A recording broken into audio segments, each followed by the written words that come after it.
And let me just say that I see my colleague from New Jersey, who has been a kindred spirit on this question of the drilling for offshore off of our two respective states. And I don't know if the senator just heard what I've just talked about the Inspector General's report, what's been going on in the hanky-panky that's been going on over at the Minerals Management Service in the Department of Interior. Madam President, I yield the floor. Madam President. Senator from New Jersey. Madam President, I ask unanimous consent to speak as in morning business. If I might ask the Senator, about how long would you like to speak? About 10 minutes. I thank the Senator. The Senator from New Jersey is recognized as if in morning business. Thank you, Madam President. While I did not come to the floor for the purposes of talking about something that both Senator Nelson and I feel passionately about, which is making sure that the nation's energy challenge is met, but making sure that it is met in a responsible way, I must say that I appreciate him coming to the floor with a revelation that just came out and that is being reported, and it really calls into question the nature of the decisions, the information, and the substance of looking at drilling policy has been suggested when there are clearly influences here that are geared towards supporting big oil versus what is the ultimate interest of the American people in achieving energy security and independence. And I will be speaking about that and joining Senator Nelson in the near future because, you know, I am concerned of what the Inspector General's report says, and it should be alarming to every member of the Senate. And I appreciate the Senator from Florida bringing it to the Senate's attention. But, Madam President, what I did want to come to the floor and talk about is Osama bin Laden.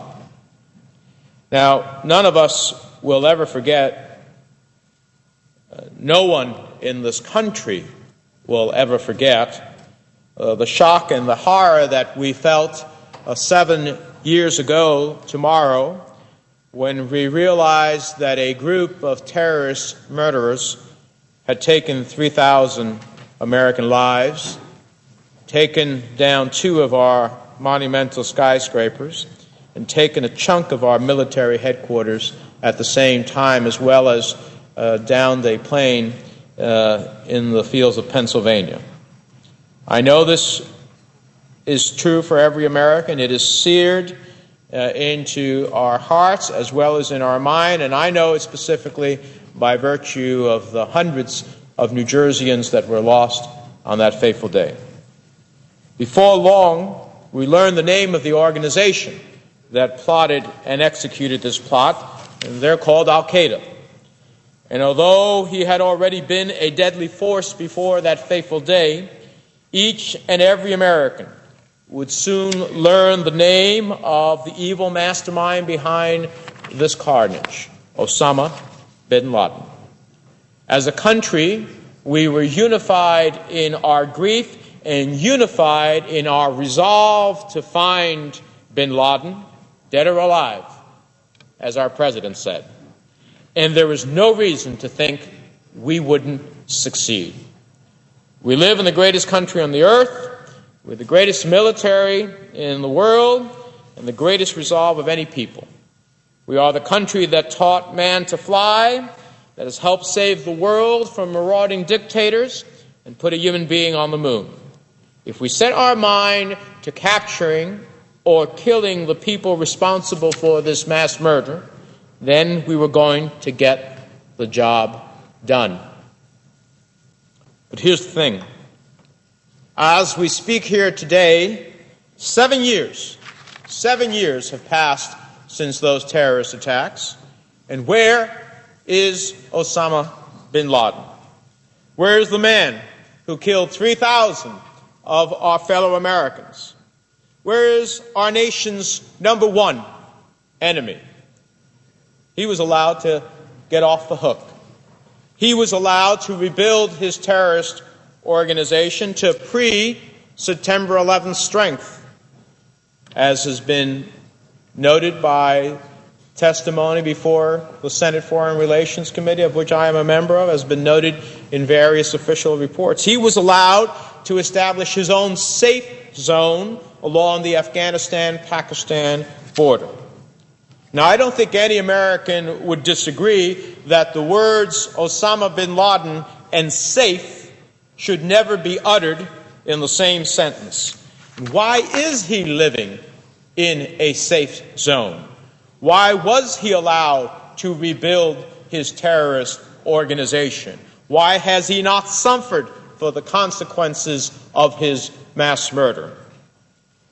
And I would say the answer to that question is because President Bush, who was so steadfast in his call to go after bin Laden and smoke him out of his hall, with the backing of a unified country in the days after September 11th, of which I was squarely with the President in that regard, decided not to commit the military force necessary to finish the job when bin Laden and al-Qaeda was cornered in the mountains of Afghanistan. He decided to outsource the fight to warlords in Afghanistan who took our money, put it in their pockets, and let bin Laden get away. He decided that the war against those who actually attacked us wasn't worth the absolute commitment of the most powerful, sophisticated, technologically advanced military in the world. And instead, he committed the full force of the United States military to invade Iraq and police another country which had no part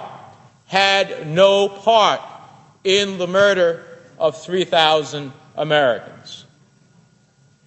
Now, as bad as that sounds, the reality is even worse than that. It wasn't just about the White House losing its focus.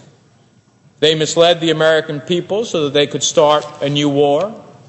They assumed Afghanistan would stabilize itself and that maybe bin Laden would maybe turn up one day. So let's add up the running tally of these ill-fated decisions of President Bush. A forgotten war against the real terrorist threat in Afghanistan along the Afghan-Pakistan border, plus misleading the American people into a war of choice, not a war of necessity, where no one from al-Qaeda or bin Laden was engaged in, a stunning disaster of a war that had no connection to September 11th, increased anger in the Middle East, squandered international goodwill, becoming entrenched as Iraq's national police force, a military stretched thin, less able to respond to the real challenges to this country where Afghanistan and Pakistan's border are. I was there just earlier in August with the distinguished majority leader. I heard what our generals said. They said they needed 10,000 troops minimally now, not next year, now, to face the challenges that they are having in the resurgence of the Taliban and the new tactics that they have acquired from al-Qaeda and al-Qaeda that is rushing over that border. Plus, $600 billion in U.S. taxpayers' money, easily going well over $1 trillion to secure and rebuild another country that we were told, I sat at those hearings, we were told when we asked, well, how much is this engagement going to cost? Oh, we were told not more than $50 billion. Max. Well, $600 billion later, $12 billion a month, and rising. In fact, we see that all, and by the way, not only were we told it's about $50 billion, we were told that Iraq's oil would pay for all of it, And what we have seen is $600 billion of the taxpayers' money later, rising clearly in excess of $1 trillion, and having Iraq having a surplus in its budget. We're running deficits. Iraq has a surplus in its budget of about anywhere between $50 and $70 billion, and yet we still continue to pay for their reconstruction. I was there this past January. And of course, beyond all of this, the most important, incalculable loss, over 4,100 American servicemen and women who have been lost in Iraq. Now, what does this all add up to? It adds up to, in my view, less security here at home when one terrorist mastermind responsible for the deaths of at least 3,000 dead Americans plotting and planning yet again in his very own safe zone to pre-September 11th strength. That's a huge challenge. Now, Madam President, I recently returned from a trip to Afghanistan with a distinguished majority leader and several of our colleagues.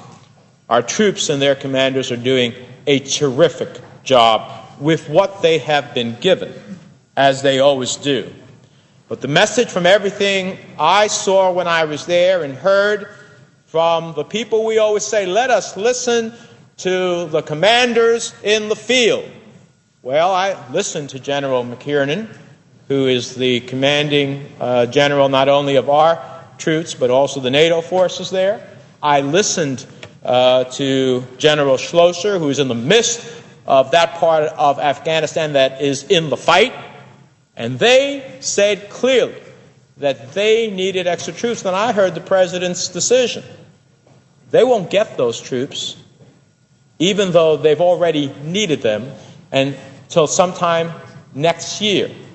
In the interim, the fight intensifies, the risks grow greater, and our challenges grow more difficult. Afghanistan and Pakistan are the epicenter of the threats to our nation. And things are not going to get better in that region or with our security here at home until we commit our focus to doing away with a resurgent Taliban and a resurgent al-Qaeda once and for all. Our focus must be on what are called the federally administrated tribal areas, or the Fatah, whose lawless areas along the Afghanistan-Pakistan border are our major challenges. You know, the chairman of the Joint Chiefs of Staff said it himself in June. And so let me quote him, because this is the ultimate authority advising the President. He said, and I quote, "I believe fundamentally if the United States is going to get hit, it is going to come out of the planning that leadership in the Fatah is generating, their planning and direction." Close quote. Couldn't be said more powerfully, Chairman of the Joint Chiefs of Staff. More clearly. That's where the threat's coming from. That's where our need to focus, if we are to secure our nation, needs to be. Now, our colleague, Senator McCain, who is now the standard bearer for his party, has expressed his desire to keep our troops entrenched in Iraq beyond even what the Iraqis want and even beyond what President Bush has been calling for. This doesn't help us with Afghanistan. This doesn't help us with Osama bin Laden. This doesn't help us target the threat of the nation that is most vibrant. So, Madam President, I hope that after the solemn memorials and heartfelt remembrances we have tomorrow on the 7th anniversary of September 11th, after we continue to mourn and after we pray for those we have lost, when our thoughts turn again to preventing a repeat of September 11th, making sure that never again really means never again, I hope we can rededicate ourselves, as we did in the weeks following the attacks, to going after those responsible for this mass murder and ridding ourselves of that threat once and for all. Let us not only follow bin Laden to the gates of hell, let us follow bin Laden to the cave in which he is in that region along the Afghan-Pakistan border. It's never too late. It's never too late to bring the mastermind of September 11th to justice, to diminish the real challenge to our security, and to ultimately achieve what I truly believe is in the national security interests of the United States. Madam President, with that, I yield the floor.